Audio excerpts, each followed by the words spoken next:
Hi, today let's talk about dharma, or rather the discomfort of dharma, staying true when it's hard. We love talking about purpose, but we rarely talk about how uncomfortable it can be. Because dharma, that's your soul's truth, your deeper calling, isn't always easy to follow.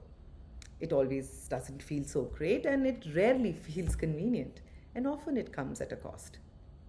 In Tattvabodha, a foundational text in the Advaita Vedanta, there is a distinction between Preyas, the pleasant, and Shreyas, the good. Preyas is what feels nice in the moment, and Shreyas is what leads to growth, alignment, and liberation. Dharma, the deeper, truer way, often asks us to choose Shreyas and not Preyas. One of the hardest parts of leadership is this very moment when you realize that what you're being asked to do by your soul, not by your boss, may be unpopular, uncomfortable, or even countercultural. I remember facilitating a senior leadership offsite a few months ago, and a team that prided itself on performance, speed, and delivery.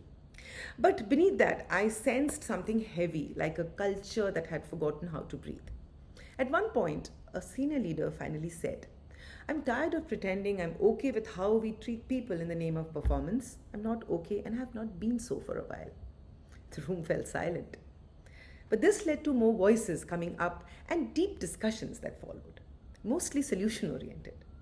Now, what he did took dharma, not because it was heroic, but because it was honest, timely, and real.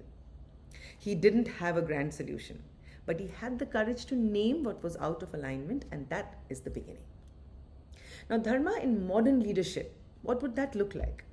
It would be choosing integrity over popularity, slowing down to reflect when everybody wants speed, saying we don't know yet instead of pretending certainty, refusing to lead through fear, even when fear works faster, and taking responsibility for culture and not just outcomes.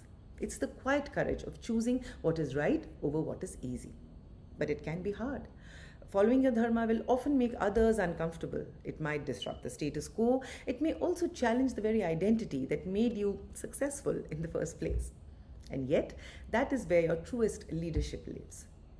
Krishna tells Arjuna in chapter 3 of the Bhagavad Gita that it's better to live your own dharma imperfectly than another's perfectly. Why? Because only your own path will fulfill you, even if it tests you. So I'm going to leave you with a few reflection questions, right? So the first one is, what are you being called to speak up for, but are staying silent instead?